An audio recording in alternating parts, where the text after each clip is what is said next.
ओम नमो नारायण। ओम नमो भगवते वासुदेवाय। गीता के 15वें अध्याय में प्रभु श्री हरि बोले, आदि पुरुष परमेश्वर रूप मूल वाले और ब्रह्मा रूप मुख्य शाखा वाले, जिसे संसार रूप पीपल के वृक्ष को अविनाशी कहते हैं तथा वेद जिसके पत्ते कहे गए हैं, उस संसार रूप वृक्ष को जो पुरुष मूल सहित तत्व से जानता है, वह वेद के तात्पर्य को जानने वाला है। इस श्लोक में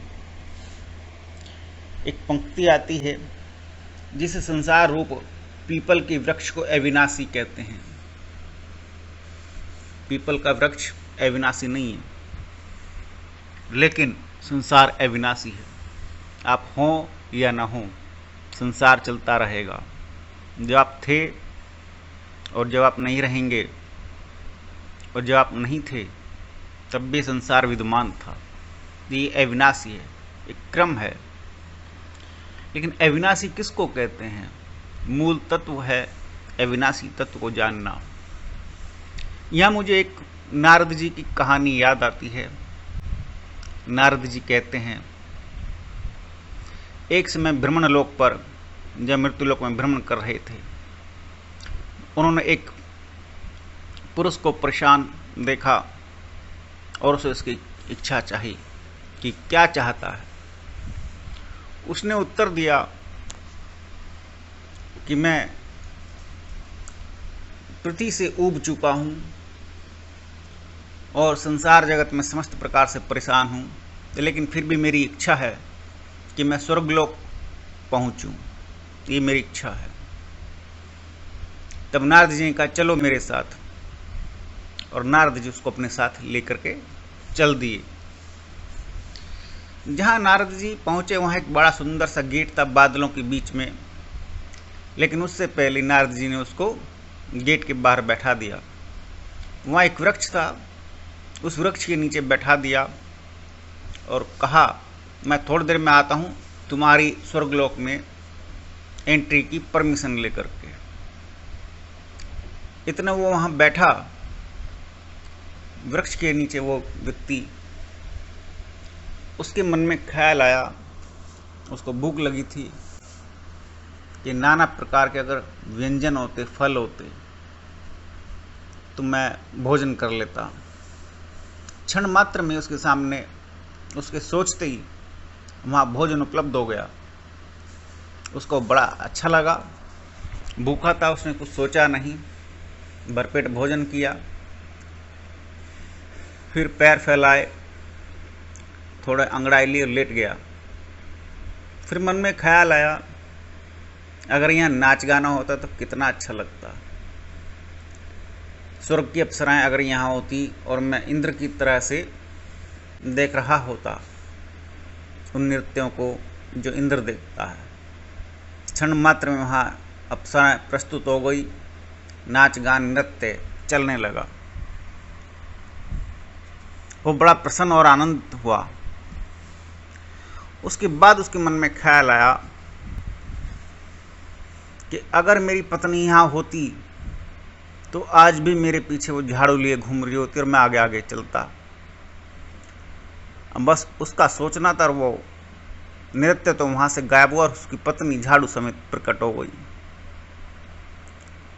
और वो आगे आगे और वो पत्नी पीछे पीछे,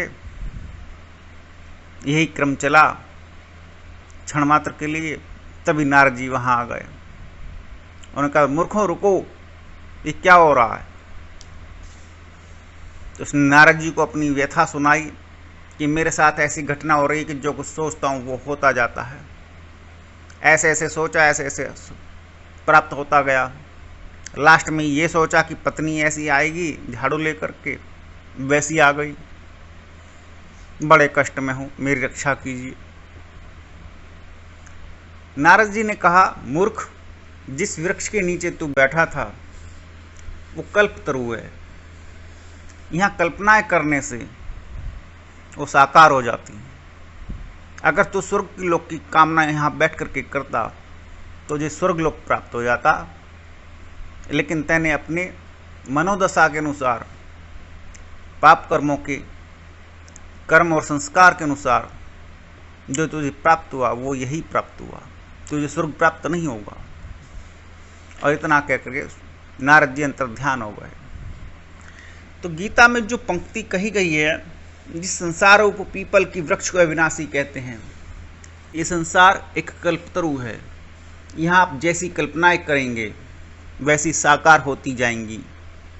कुछ कल्पनाओं को साकार करने के लिए आपको कर्म करना पड़ता है, कुछ कल्पनाओं को साकार करने के लिए आपको बार बार सोचना पड़ता है,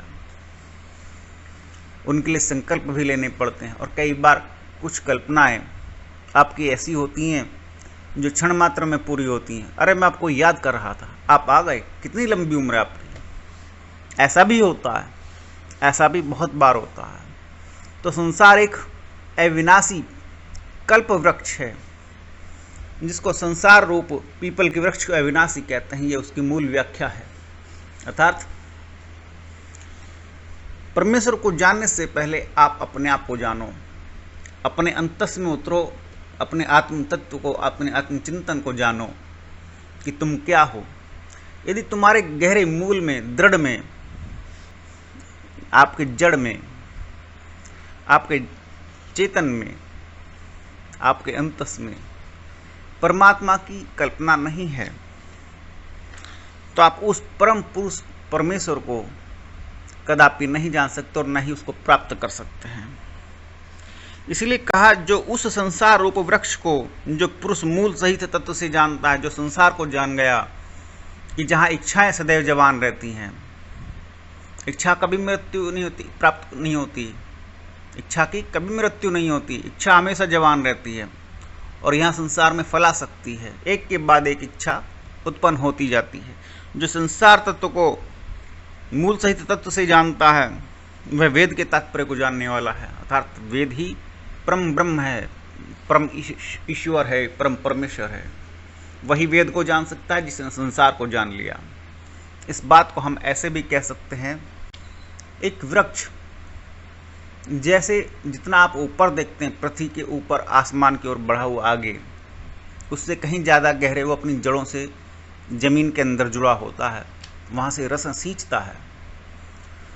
जो पुरुष परमात्मा से जितना गहरा ज़्यादा जुड़ा हुआ होगा, संसार में उसका उद्भव भी उतना ज़्यादा ही होगा। और ये बात प्रमाणित करती है उन महापुरुष, उन तत्वों को आप जिनको देखते हैं जो अमर हो गए, कबीरदास, सूरदास, तुलसीदास, जिनके अंतस में परमात्मा की अनुभूति हुई और संसार में अमर हो गए। जितने अंदर गहरे में थे उतने ही बाहर आज तक प्रकाशित हो रहे हैं। ऐसा ईश्वरीय विधान है। जो तत्व को जानता है वह वेद के तात्पर्य को जानने वाला है। अर्थात वेद में संसार भी समाहित है, वेद में संसार भी समाहित है। संसार वेद का एक छोटा सा मात्र पार्ट है। दूसरा श्लोक है, उस संसार वृक्ष की तीनों गुणों रूप जल के द्वारा बढ़ी हुई एवं विषय भोग कोपलों वाली देव, मनुष्य और त्रिक आदि योनि रूप शाखाएं नीचे और ऊपर सर्वत्र फैली हुई हैं तथा मनुष्य लोक में कर्मों के अनुसार बांधने वाली अहंता, ममता और वासना रूप जड़ें भी नीचे और ऊपर सभी लोकों में व्याप्त हो रही हैं।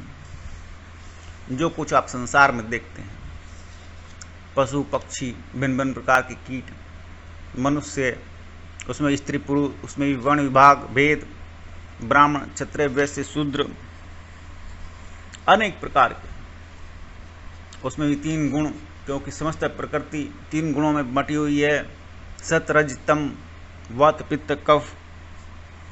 इस संसार रूप वृक्ष की तीनों गुण रूप जल के द्वारा बढ़ी हुई, अर्थात सभी का एक मूल तत्व है।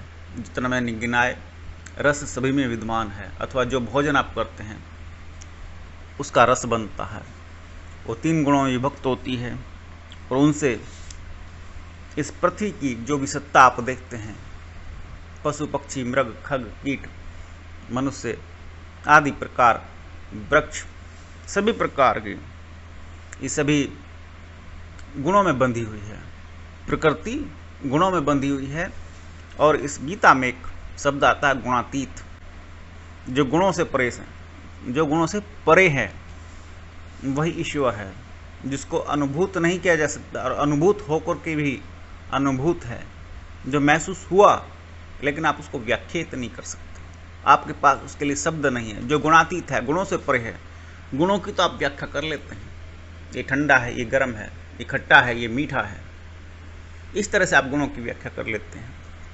लेकिन जब गुण महसूस होता है या जो गुण दिखाई नहीं दिया लेकिन विद्यमान है, उसकी व्याख्या नहीं हो सकती, वो शब्दों में नहीं बांधा जा सकता। गुणातीत प्रभु दयालु हैं। लेकिन इस बात को कौन जान पाए? जो ईश्वर की शरण में गया, जो प्रभु के चरणों में बैठा, वही तो जान पाया कि प्रभु दयालु हैं। दयालु एक तत्व है, एक गुण है दयालुता का, जो हर किसी को प्राप्त नहीं है। संभाव एक भाव है जो कभी किसी को प्राप्त नहीं होता, जो हर्ष और विषाद में संभाव बन जाए। भगवान श्री कृष्ण ने गीता में बड़ी व्याख्या की है कि संभाव में रहो, हर्ष और विषाद से ऊपर उठो।